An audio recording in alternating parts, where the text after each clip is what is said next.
What's good, Josh? Your man Desert Eagle. I'm back at you with another video. I'm going to make this quick, man.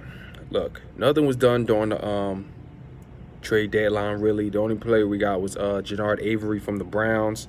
Only given up, I think, was a 2021 disclosed draft pick. I'm going to be honest with you, I don't know what the fuck that means. Maybe I should look it up, but I don't really care for it all like that.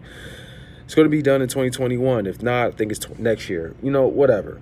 I know he's a young back. He's a linebacker slash defensive end. If you ask me, he should probably go linebacker because I feel like we're much more thin there, especially for us getting rid of Zach Brown, which I don't really care because the guy was trash. You know, didn't really live up to the hype all like that. LJ Fort, I still don't understand why we got rid of him. There was supposed to be so much excitement about him, but we got rid of him. And it couldn't get any more awkward when we traded for that linebacker from the Atlanta Falcons, who was dancing like it was their Super Bowl in week 2. But I really don't know. I'm not really a GM, but I just want to talk about the deadline.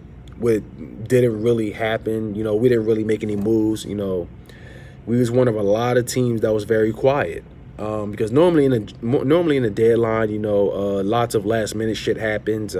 Some give up lots of, you know, draft picks to get a certain player, but this year, you know, it was a bit disappointing. You know, no one really made moves. Could say I'm a big shock. Howie Roseman didn't really do anything, but at the same time, I'm not. I mean, if you ask me, I'm actually happy that nothing really happened because. Excuse me, I'm actually happy nothing happened because, you know, the players that we were targeting, you know, teams were asking for a bit too much, at least a first-round pick or multiple. And I really don't think it would make sense, especially for players that, you know, is going to want more money. So, I mean, that being said, it wasn't even guaranteed they're going to stay. So, you know, and besides, I don't think Howie's going to fork out that kind of money anyway. So, you know, that being said, I just don't think it was worth it. So, I know a lot of Eagles fans aren't very happy about it, but me, in a way, it kind of sucks. But at the same time, you know, one, it is what it is. Two, I don't want to make moves, you know, get up a lot of draft picks, and it's, you know, and they're not going to stay for long, you know, which is considered a rental. So I'm actually happy nothing happened. You know, I guess we're just going to have to focus on the draft. And besides, if we were to make trades in the deadline, you know, especially when teams are trying to win now, they're going to want players in return. So I mean, I'm actually happy, you know, nothing really happened. And besides, I mean, for a lot of Eagles fans that are very upset, you got to look at, you know, what did Howie do during the last minutes of the trade deadline? What did he try to offer, you know, for it not to happen? I mean, because it could have been Howie tried to do everything he possibly could, but the team wanted way too much. I mean, look at the Lions. Look at the Jaguars. They wanted 2 first-round picks for Jalen Ramsey. I mean, Jalen Ramsey may be the best in the he may be the best corner or arguably the best corner, but I don't think that's still enough for 2 first-round picks. And I say this time and time again. If he has not put Richard Sherman numbers in the first 4 years in the season, I don't think he's worth 2 first-round picks. Maybe 1, but definitely not 2. Definitely not 2 at all. I think that would have been way too much, and I am happy it didn't happen. I am extremely happy it didn't happen. Call me crazy, but I'm not giving up 2 first-round picks, especially for a player that's going to ask for a lot of money the following season. And he even said it. He even said it so himself that, you know, if him and the Rams can come to some kind of agreement that they like, you know, as far as money-wise, he's not going to hold out. So what if the Rams don't give him the kind of money that he asked for? He's going to hold out. So now you forked out 2 first-round picks for that kind of person that's going to hold out on y'all in the future. So, I mean, that being said, I'm happy it didn't happen.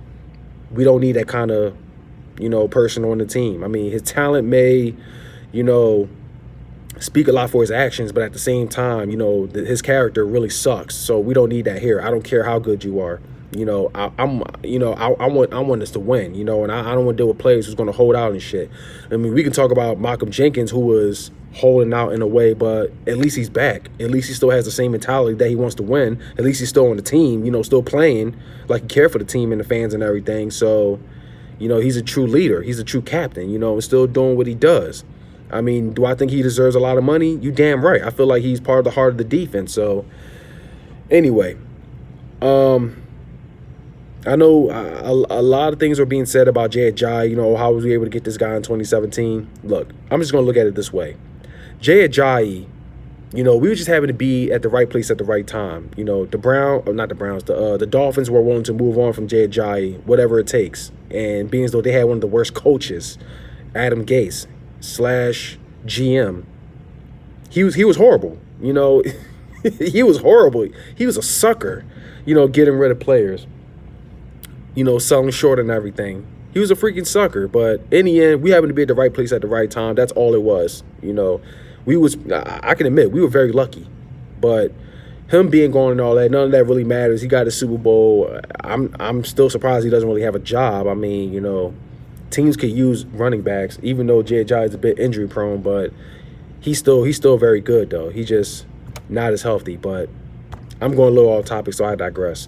Anyway, back to the deadline. I'm not really surprised in the end nothing happened. Somewhat not surprised, but then again, teams were asking for way too much, and they all would have been considered rentals. So I don't want to be in that position. But about Eagles fans that aren't very happy, that's calling out Howie Roseman and everything. Look, I'm going to say is I'm just going to leave it this way. If you were the same fan that were talking about, keeping how do you say? If you were the same fan that were talking about, this team going very far, talking about taking the division and taking the big word, the Super Bowl. If you were talking about if you said the team were going to go 12-4 or 12-4, 13-3, 12-4, 13-3, 14-2, 15-1, 16-0. If you were talking about the team going 8-1 before bye week or 7-2, 6-3, if you had number positivity about the team, us taking the division, all that shit, sweeping teams left and right, if you were that same fan that were talking about how, it's hard not to get excited, especially based off of this offense and everything. I mean, if you knew the situation we was in beforehand, all I'm going to say is keep that same energy, because prior to this, we all knew what we were getting ourselves into. The players that was here and everything, we all knew exactly what we were getting ourselves into. We all knew how shitty the secondary was and everything. So, I mean, all I'm saying is keep that same energy. Let's not jump off ship now, because even though we all knew the situation we was in, and now all of a sudden, we need this player, we need that player, we need this, that, and the third. I mean, come on. We all knew Doug Peterson, his aggressive play calling, some that are too risky, bad timing and everything. We all knew that. So all I'm going to say is keep that same energy, man. Keep that same energy. Me, I'm not jumping off ship. I think it's way too soon. We're approaching the second half of the season, and, bye week is next week. So, I mean, I'm good with what we have. I mean, I know some games we really lost. All I'm going to say is, I mean, I don't really think it was because the team was better. I think it was more likely is what's going on in the locker room, All I'm going to say is, I mean, let's use this bye week, rest up, everybody get together, start trusting one another, build this chemistry like we did a couple years ago. And we'll be fine. I mean, teams lose games. There's always going to be issues, and there's always going to be time where we got to come together. So it is what it is in the end. We're now 4-4. Let's be 5-4. After this game. That's pretty much it. Just if you were feeling extremely excited and positive prior to the season, keep that same energy, especially being as though that Crevion LeBlanc may be coming back, Devontae Mack's going to be coming back, Deshaun Jackson's coming back this game, and so on. We're getting healthy. We were going through a lot of shit, during the first half of the season. It's all part of football in the end. So that's all I got to say. Just keep that same energy in the end. If you were that positive, you were guaranteeing shit, you know, a bright record and everything, keep that same energy. That's it. Anyway, that's all I got to say. Shaman, as you check on out of here, it is always fly equals fly, and I'm out. Peace.